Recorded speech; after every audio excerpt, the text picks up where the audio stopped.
Hello, welcome to the April 4th Coalition. My name is Dick Desati, and I'm doing this show alone, so you're going to have some patience.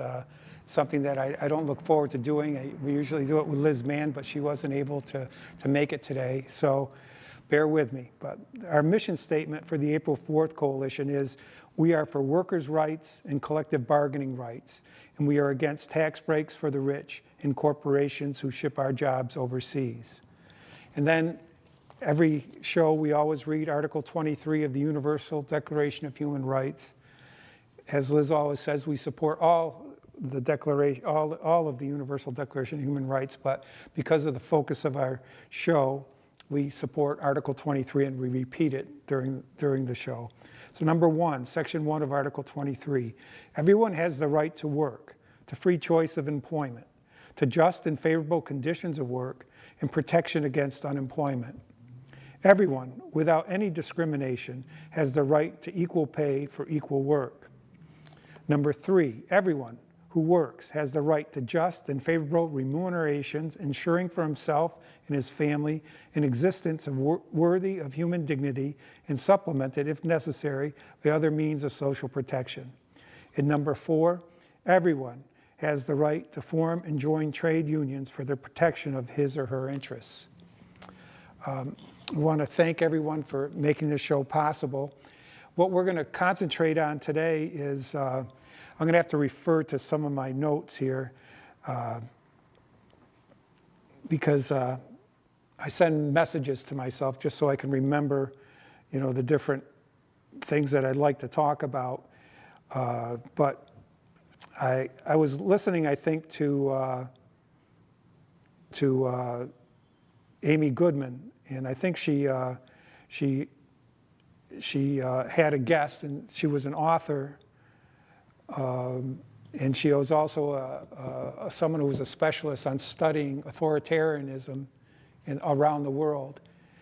And she wrote the book, I think it's called Strong Men. And I can't find the reference on my phone, so I'll just go. So I thought that might be a nice topic to touch on our show, because we've read this book on tyranny quite a bit on the show by Timothy Snyder when Donald Trump became president. And since then, things have just seemed to gotten worse. Friends and neighbors, sometimes family members, seems like you can't communicate about things about politics because there's no connection. So I thought studying authoritarianism might help us to understand what that disconnect is and how to react to it. Because that is a fundamental reason for a union, is people working together in a workplace and providing a degree of input from the workers on how work is done and how people are treated. Our Constitution establishes, in order to form a more perfect union. So you can't have a union when there's discord. So I think from what these professionals that I've read and listened to, they say that authoritarianism is a very difficult situation that we find ourselves up against. So I thought I'd show three videos on that and then try to discuss it a little bit. The first one is from a group called ACT TV. It's a website. You can go on it and you can join, and you send your emails. And the topic of that video is why people love authoritarians. And so we're going to show that video. Human nature can be very confusing. On the one hand, humans have this incredible ability to cooperate in large numbers with complete strangers. And on the other hand, under the right circumstances, humans are the most brutal and ruthless creatures on Earth. Nothing illustrates this contradiction better than trying to understand why some people love and support dictators, fascism, and other types of authoritarianism. Academically speaking, there are two main schools of thought when it comes to explaining why some people support authoritarians. One has to do with safety, and the other with biology. Let's take a look at each one. A recent study in the United States showed that people living in zip codes with a history of economic hardship were more likely to support authoritarian qualities in their local leaders. This finding is consistent with a 3-decade study analyzing the values and opinions of people around the world. That study shows that when a group feels economic uncertainty, they not only tend to favor more authoritarian leaders, they are more willing to suspend democratic norms and excuse unethical behavior. What's interesting about these studies is that the correlation holds true regardless of political ideology. As long as they were experiencing economic hardship, people who consider themselves liberal or conservative were equally as likely to increase their support for authoritarian type leaders. Researchers believe that economic and social instability triggers a feeling of powerlessness that makes people look towards strongman figures as a source of safety and strength. Authoritarian leaders are usually pretty good at giving people the impression that they're going to fight on their behalf. The other school of thought digs deeper into human nature and biology, and it makes the entire situation a little more complicated. A global survey conducted at the end of 2016 found that about 1/3 of responders across 29 democracies supported authoritarianism to some degree. However, this authoritarian support remained dormant until a threat activated it. It didn't matter if the threat was real or perceived. In other words, economic uncertainty may not be making people more authoritarian friendly. It may just be awakening the 1/3 of the population who is already authoritarian friendly to begin with. The authoritarian mindset is defined as a belief in absolute obedience to authority. And when asked about the qualities that should be encouraged in children, authoritarians tend to prioritize obedience, good manners, and being well behaved over things like independence, curiosity, and thinking for oneself. In the United States, an online survey towards the end of 2017 showed that an authoritarian mindset was the sole statistically significant variable that predicted support for Donald Trump. If 1/3 of the population is already predisposed to an authoritarian mindset, this might explain why dictators around the world rarely see their support numbers dip below a certain threshold, no matter how bad things get. So, what can you do? There are two main things we can do. Based on these studies, it seems like a sizable percentage of the world's population may be hardwired to crave authoritarian leadership. And that tendency gets activated when there's economic and social uncertainty. So the first thing we can do is support policies that create economic and social stability. The more stable we can be, the less likely that these tendencies will get triggered in a small percentage of the population. The second thing we can do is simply outnumber them. Trying to change the mind of an authoritarian is a completely futile endeavor. The best thing we can do is constantly outnumber them at the ballot box and in everyday life to keep them in check. Human nature is always growing and evolving, and the more we're aware of our own weaknesses and tendencies as a species, the easier it'll be to address them. Peace. Well, thank you. That was pretty informative. It talks about economic uncertainties, inspiring people who already have those deep-seated feelings anyways. And if we could bring around social stability, and that's one thing unions do, is then maybe we could tamp down that authoritative quest that people have. Now, the second video I wanted to show, because they're very similar, is from the University of Amsterdam. It's from authoritative global .uva from Amsterdam, but it's understanding what authoritarianism is.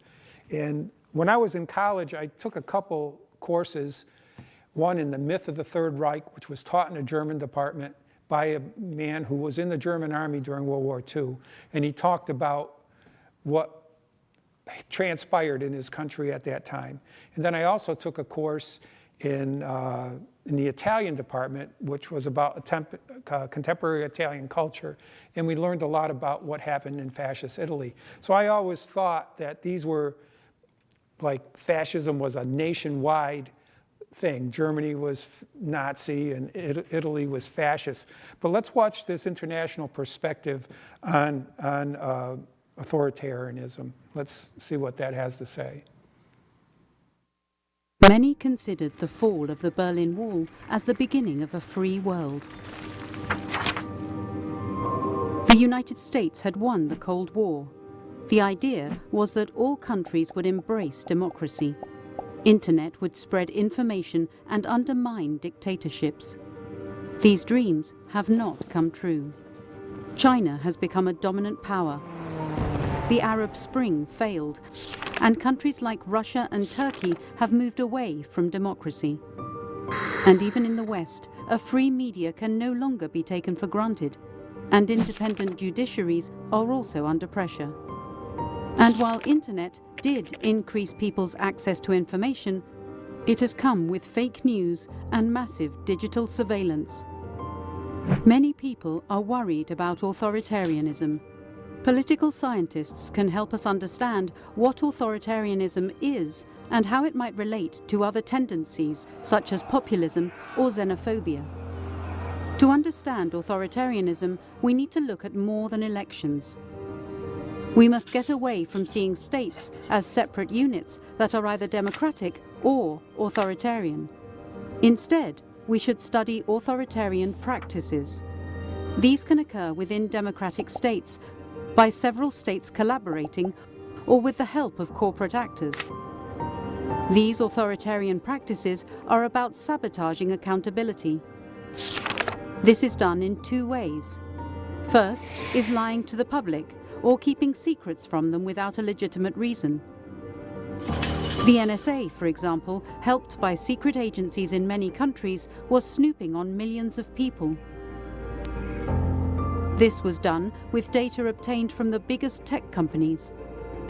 Their spying program was repeatedly denied, until this became impossible. The second way of sabotaging accountability is by disabling voice. Even in democracies like India and Mexico, journalists and activists are regularly found dead after criticizing those in power. Governments like Iran and Syria harass and try to shut up critical voices even far beyond their borders through the internet. Understanding authoritarianism as a practice allows us to understand how these practices function, not just in dictatorships, but even in democracies, in transnational settings and with corporate help, when they thrive, and how they are best countered. Do you want to know more about authoritarian practices and what research can tell us? Go to www.authoritarianism-global.uva.nl. Well, I found that very informative too, because like I said, they narrowed it to authoritarian practices and not just authoritarian nations. So it made me think, it made me think about, like, when you're in the workplace, that is not a democracy. When you don't have a union, at least when you have a union, you can democratically elect people to represent you, and you can interact on a mutual respect basis. But there are many places that don't have a union, and people are subject to authoritative tactics within the workplace. And unless we cut down those authoritative tactics in the workplaces, it's going to be difficult to get people to understand that we have to have democracy in the greater society too. Now, Timothy Snyder is on the next video that I want to show you. I don't want to talk too much because this guy is brilliant.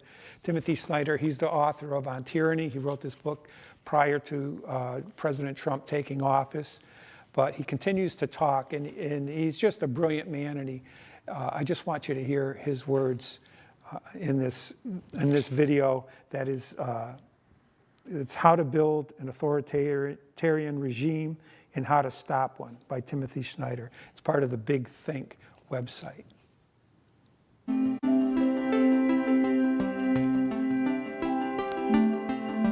It's normal that when a new form of a new medium comes along, a new communications technology comes along, that this is very disorienting to our own hardware. The same thing was true when the book came along. I mean, the book, as compared to the manuscript, was a very powerful technology. And one could even say, I mean, even in our 21st century world where we claim that everything's so new and everything has transcended everything, or everything transcends everything every 15 minutes, the book is still a pretty powerful technology, even when stacked up against all the things that it's stacked up against now. But think back to think back to, say, the 16th century when the printing press is beginning to make hay. What happens is that people are overwhelmed by new ideas. Specifically, religious worldviews are challenged and religions fracture and people fight wars, and a third of the European population is killed. So we think about the book and we think that's Enlightenment, but Enlightenment happens 150 years after the printing press, and in the meantime, an awful lot of Europeans kill an awful lot of other Europeans. So I like to take that as the starting point, right? That new media are going to be destabilizing. And so the assumption that the internet was going to come along and just take a basically good world and make it faster and more connected and cleaner and so on, that was something that we should have been skeptical about from the very beginning. And now, now we're seeing why it is we should be skeptical about it. Okay, so does the internet allow new things, or does the internet create a channel for old things? I would say it's rather the latter. We know, because this is something that people have theorized about since the Enlightenment, that in order for there to be a democracy, there has to be something between you and me and our fellow citizens, something between you and me and our leaders, which is a factual world. We have to have this thing called the public sphere, where you and I and our fellow citizens and our leaders agree that there are certain realities out there, and that from those realities we draw our own conclusions, our own evaluative conclusions about what would be better or worse, but we agree that the world is out there. And that's important for you and I as citizens to formulate projects, but it's also important in moments of difficulty for you and I as citizens to resist our leaders. Because if we're going to resist our leaders, we have to say, on the basis of this set of facts, right? This is the state of affairs, it's intolerable, therefore we resist. If there are no facts, we can't resist. It becomes impossible. So there are a couple of centuries of democratic theory which make that argument in one form or another. That's an old argument. What follows from that is that if you want to build an authoritarian regime, you try to make that factual world less salient. You try to make the world less about the facts that are between you and me, and more about the emotions that will either divide us or bring us together. It doesn't really matter which. Authoritarianism depends upon people getting used to hearing the things that they want to hear, and what it does is it takes that public sphere and dissolves it, right? It says there aren't really truths out there. There aren't really experts out there who can tell you those truths. It's really all about how you feel about the world. And that's true in old authoritarianism and in new authoritarianism. So, Germans in the 1930s, who were no less educated than we are, probably more educated than we are, more literate, they got themselves believing all kinds of things that they wanted to believe, and they believed in them, many of them, right down to the bitter end.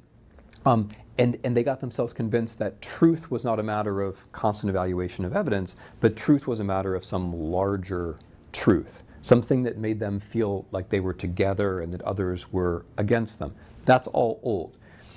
The technique that the internet permits is that it allows anonymous, distant actors to reach directly through our pupils, right, into the parts of our brains where the action really is. That's new. And then there are other things which might be new, like machine learning, right? I mean, that having to deal with quadrillions of gigabytes of computing energy directed against my lonely cerebrum. That's something new, and that's probably only going to get worse. But the pattern is old, because what a social platform does, or even what a Google search does, is that it learns what it is that you want to hear, and it gives you more of that thing, and thereby slowly changes you. I mean, it shifts you away from a person who thinks there are facts out there, and more towards a person who just gets used to hearing the things that he or she wants to hear. You shift from being a person who could function in the public sphere, in the democracy, to a person who can't, right? So the shift is old, it's familiar. Some of the techniques, though, are a little bit new, and which doesn't mean that they're inevitably bad. It does mean that we have to recognize, as with the book, that you have to get a handle on these things. The tech is neither good or bad on its own, but you have to realize what the potential is and start to get a handle on what the negative possibilities are, because I think we're only beginning to start to see them. People want there to be an easy answer, and that there ain't, right? I mean, so until very recently, people were still arguing, well, Silicon Valley is going to somehow automatically solve this. Incentives or the nature of technology is somehow automatically going to solve this. That's not true. That's the politics of inevitability. And then, there are the doomsayers who say, yeah, humans are basically irrational. This is how it always ends. There's nothing we can do about it except wait for some calamity. And that's the politics of eternity, and that's also very tempting, but they're both tempting in the same way, which is they say, it's not our fault, we can't really do anything about it, we don't have responsibility. And of course we do. Okay, so going back to the book, it helped to do things like establish authorship. It helped to do things like have a page of table of contents so it was clear what was being said. This may seem all totally boring now, but it really mattered to get the technology of the book under control. We can get the technology of the internet under control too, provided that we decide that that's an issue, right? Looking at it from the point of view of the larger economy, why can't we think about the internet the way that we think about other resources? Or why can't we think about our mind the way we think about other resources? If there's pollution, we treat that as an externality and we internalize it, right? The destruction of factuality we could also treat as an externality, right? We could tax big companies and we could use what we get from those big companies to support local news. Because factuality isn't just a matter of being a crusader for it. It's a matter of producing facts. It's a matter of producing them not in DC or New York or Los Angeles or Beijing or Moscow. It's a matter of producing them where people actually live. And that has to be done. It has to be done by people. It has to be done by local reporters. The trick is not to say social platforms bad, internet bad.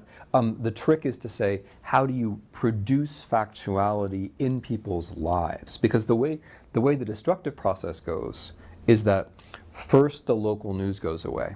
And this was true in Russia a little bit before. It was true in America, but in both cases you see basically the same pattern. First the local news goes. And then people start talking about the media. Instead of talking about reporters who they know, their neighbors, they start talking about the media as something distant. And once that step is made, once people distrust, they start looking for other things to trust, which are big conspiracy stories. Because if the media is far away from you anyway, why not believe something, which makes the world make sense? So part of the answer has to be, how do we recycle some of these enormous profits back from these huge companies into the production of local news? Or to take a slightly different analogy, it's a little bit like reforestation. If you're going to make huge profits from clearing timber, okay, but after a while you realize you have to reforest. If you're going to make huge profits from driving people towards an us-them version of politics, maybe at a certain point you have to reforest, you have to replenish, you have to take some of those huge profits and actually educate people again, right? By, for example, supporting local news. So I think it's not technically that difficult to do things like this. And there are other ways to think about it economically, like for example that fake news has an unfair competitive advantage over real news. Because, for example, you don't have to employ reporters, and you could try to correct for that, right? So there are lots of things that one could do. You could reclassify, which I think we should do, really. You could reclassify investigative journalism as a public good, which deserves positive public support from the state.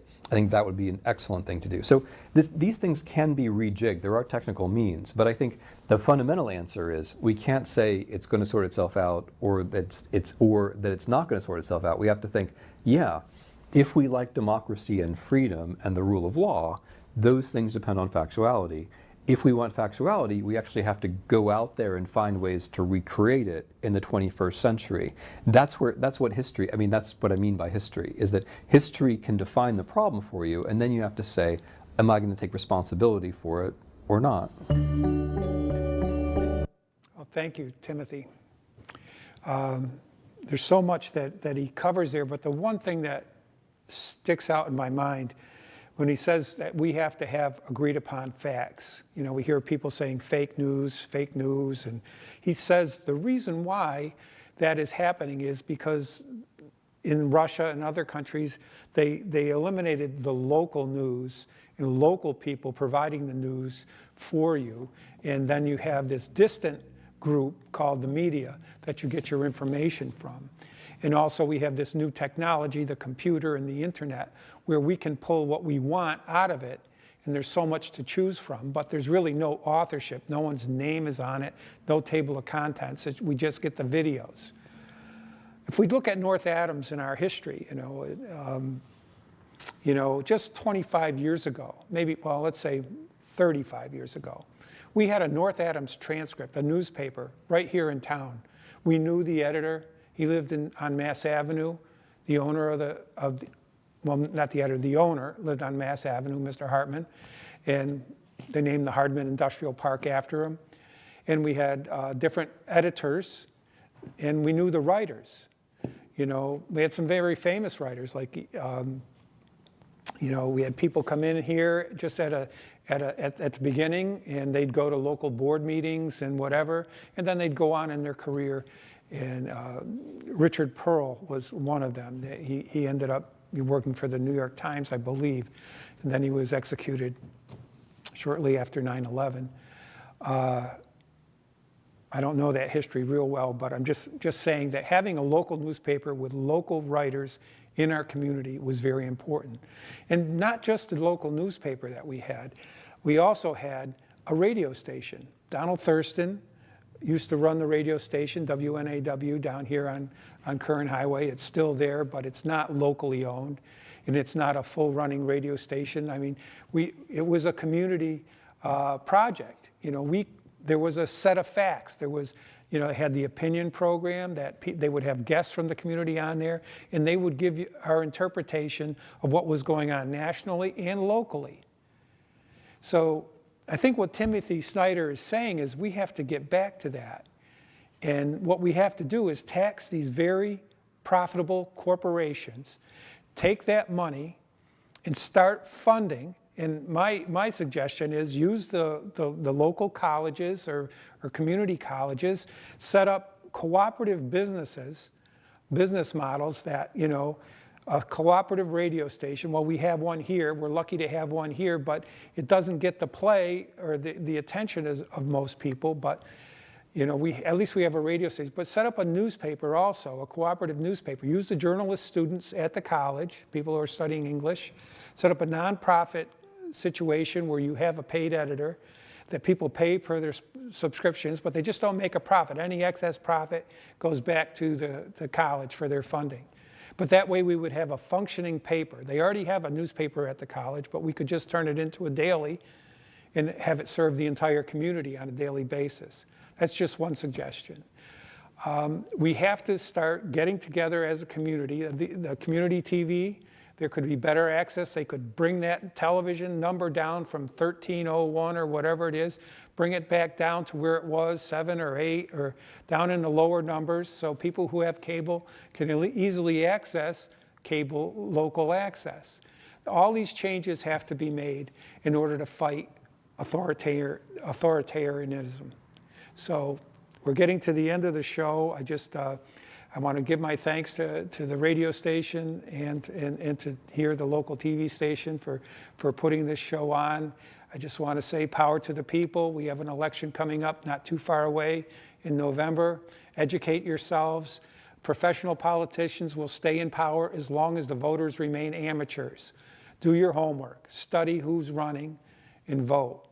So power to the people, and we'll see you next week. Thank you. There's power in the factory, power in the land, power in the hand of the worker.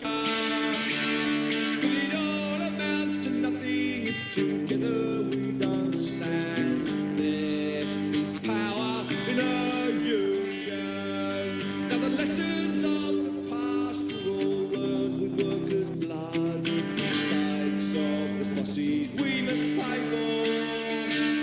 From the cities and the farmlands to trenches.